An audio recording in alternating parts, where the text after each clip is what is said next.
Bom dia, alunos do segundo Super. Vamos lá. Vamos trabalhar a nova ordem mundial, né? Que na programação de vocês corresponde ao módulo 69. A partir da década de 90, você tem a ascensão, né? Emerge uma nova ordem mundial. Lembre-se, o que representa esse conceito? Ordem mundial. A ordem mundial se refere às características políticas, às características econômicas, às características sociais, às propostas de divisões que o mundo apresenta num determinado período. E a partir da década de 90, você não tem mais a União Soviética, você tem a dissolução. Então emerge uma nova ordem, onde o sistema capitalista é hegemônico. Entre as características que nós podemos destacar, presta muita atenção nesse conceito. Mundo unipolar ou mundo, monopolar.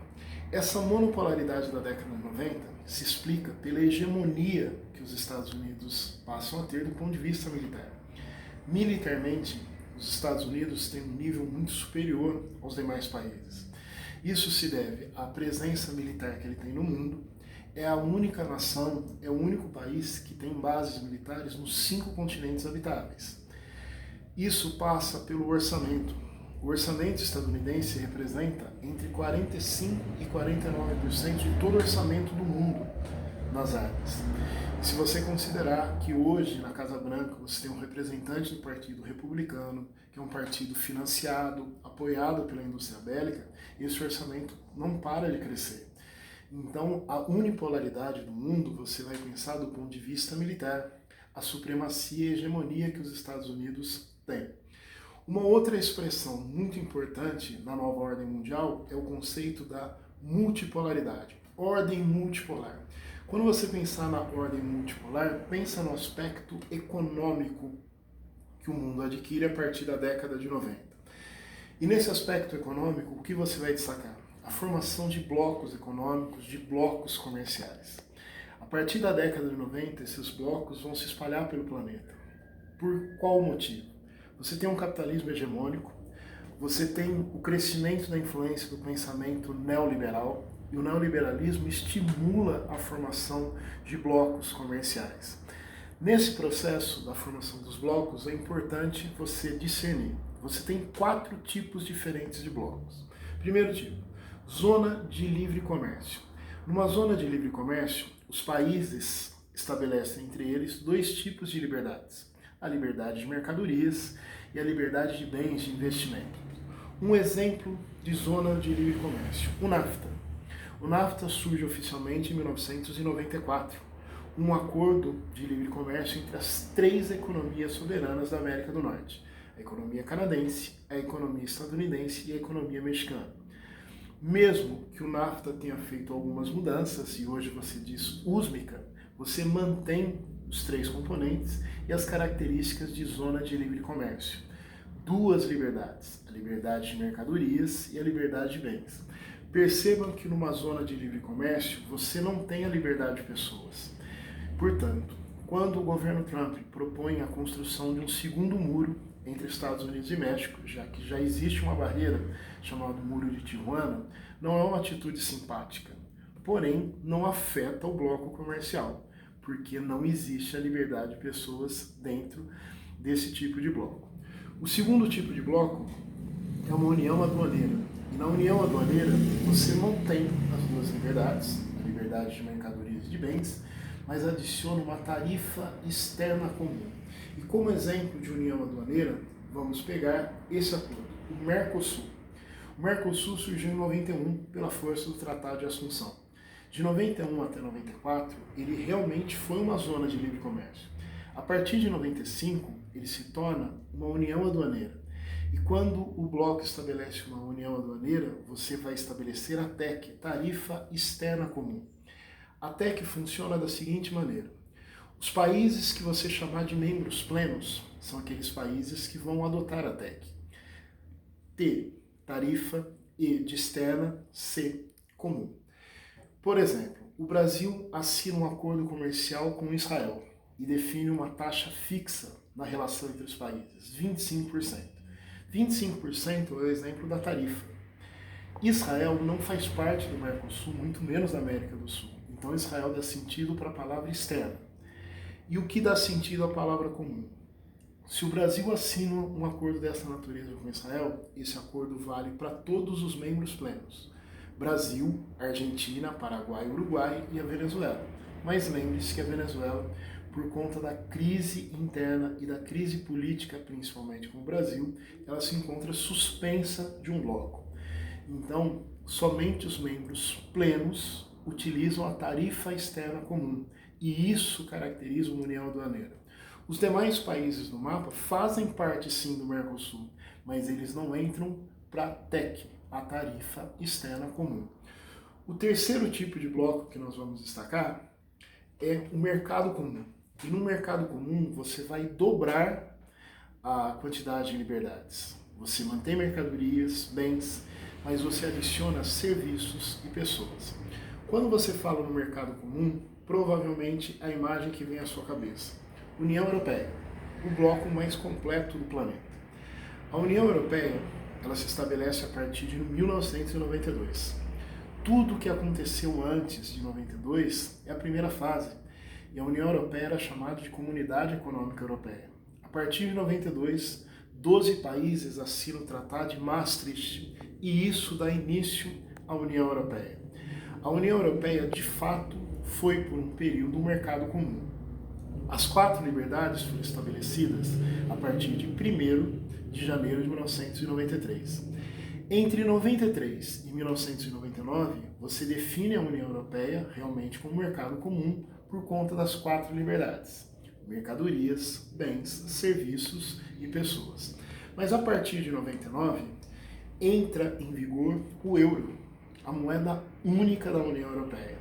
E a partir do momento que entra em vigor o euro, você muda o patamar da União Europeia, colocando no 4º nível.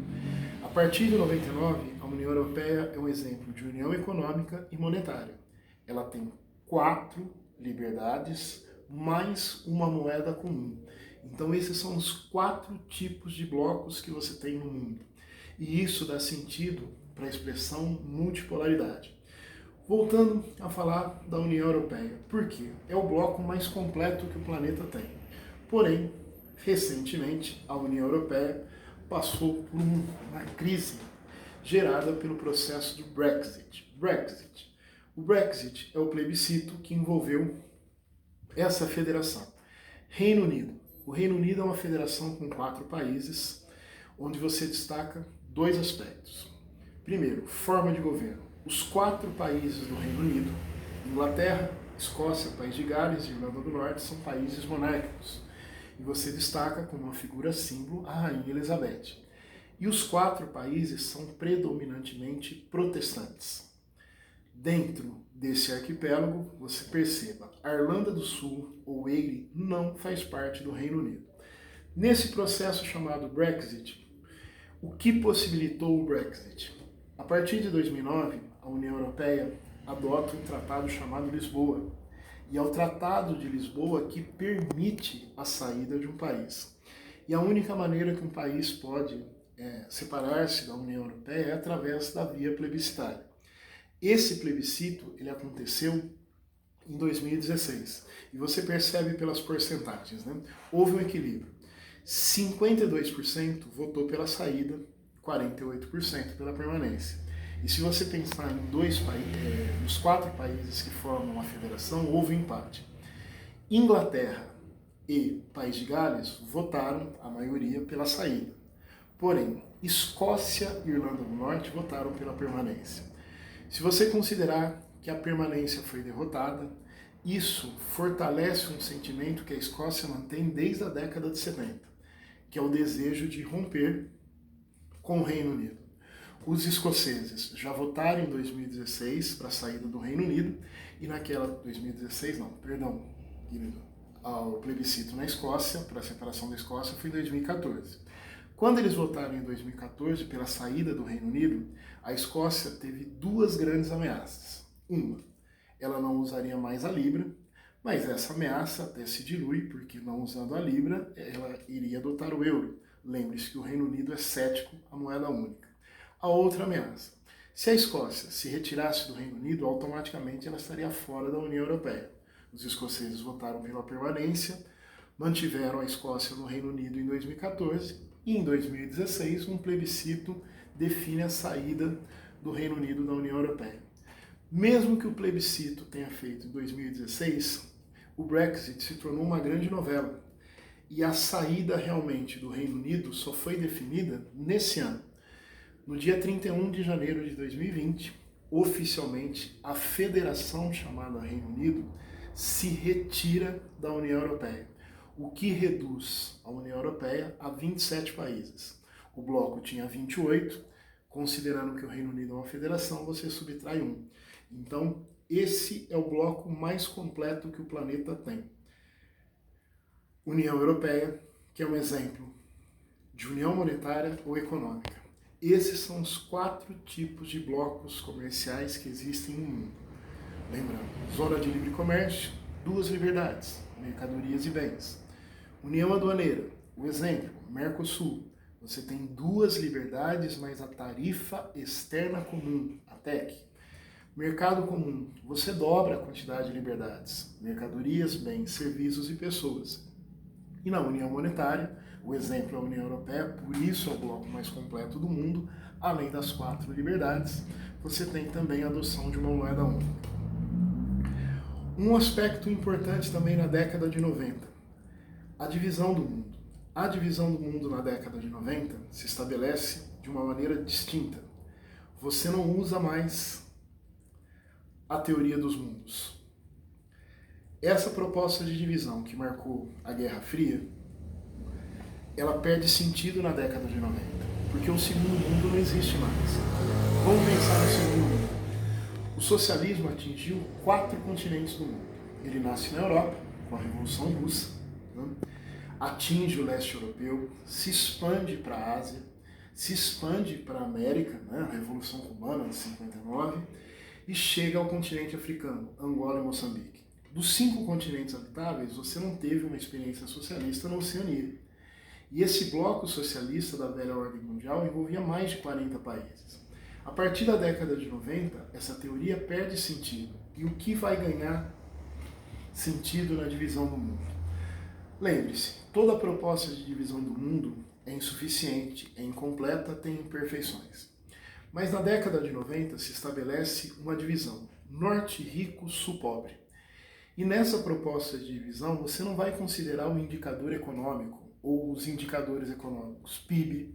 Percebam, a China tem a 2ª economia do mundo, mas a China aparece no sul pobre. Você não vai considerar simplesmente a renda per capita. Os países do Oriente Médio eles têm renda per capita altíssima por conta dos petrodólares. Mas também o Oriente Médio inteiro está no sul pobre, o que também é uma imperfeição dessa proposta de divisão do mundo. Porém, o que você vai utilizar como referência? IDH, Índice de Desenvolvimento Humano. O IDH é um programa da ONU que estabelece o nível de desenvolvimento socioeconômico por 3 critérios básicos. Primeiro critério, renda per capita. Segundo critério, escolaridade. Terceiro critério, longevidade. A partir desses 3 critérios, a ONU estabelece uma nota que varia entre 0 e 1. Quanto mais próximo de 1 o país estiver, melhor vai ser seu nível de IDH. Perceba, os países que estão no norte rico são aqueles países que têm IDHs entre 0,800 e 1. O IDH que ficar comprometido entre 0,800 e 1 é um nível muito alto. Entre 0,799 e 0,700 é um nível alto, é onde o Brasil está. Entre 0,699 e 0,600 é um nível médio. Entre 0,599 e 0,500 é um nível baixo. E abaixo de 0,500 é muito baixo. Sempre que o IDH do país for inferior a 0,800, ele será componente da parte sul, o sul pobre. Então, a teoria dos mundos, ela não é compatível à década de 90 pela implosão do segundo mundo. E aí você tem uma nova proposta, norte rico, sul pobre, que usa como referência o IDH, que é um programa da ONU que estabelece o nível de desenvolvimento socioeconômico das nações. É importante também destacar, na década de 90, a realização desse evento. Em 1992, foi realizada no Brasil uma conferência ambiental, uma conferência proposta pela ONU, que foi a ECO 92, a maior conferência ecológica da história. E, em 72, foi a primeira vez que a ONU estabeleceu uma conferência para destacar a relação desenvolvimento econômico e impacto ambiental. Estocolmo ficou conhecida como tomada de consciência. 20 anos depois, aqui no Brasil, você teve a realização da maior conferência ecológica da história, a Rio 92. Entre consequências da Rio 92, nós podemos destacar a Agenda 21, que é um conjunto de práticas conservacionistas. O conservacionismo está associado à teoria do desenvolvimento sustentável. E a teoria do desenvolvimento sustentável, ela defende práticas conservacionistas. O que são práticas conservacionistas? Reflorestamento, reutilização, reciclagem.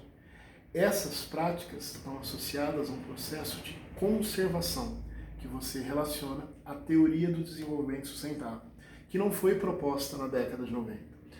A base da teoria do desenvolvimento sustentável está no relatório Nosso Futuro Comum de 87, mas a partir de 92, essa teoria será popularizada em nível mundial. Uma forma de popularização é através de um programa chamado Agenda 21.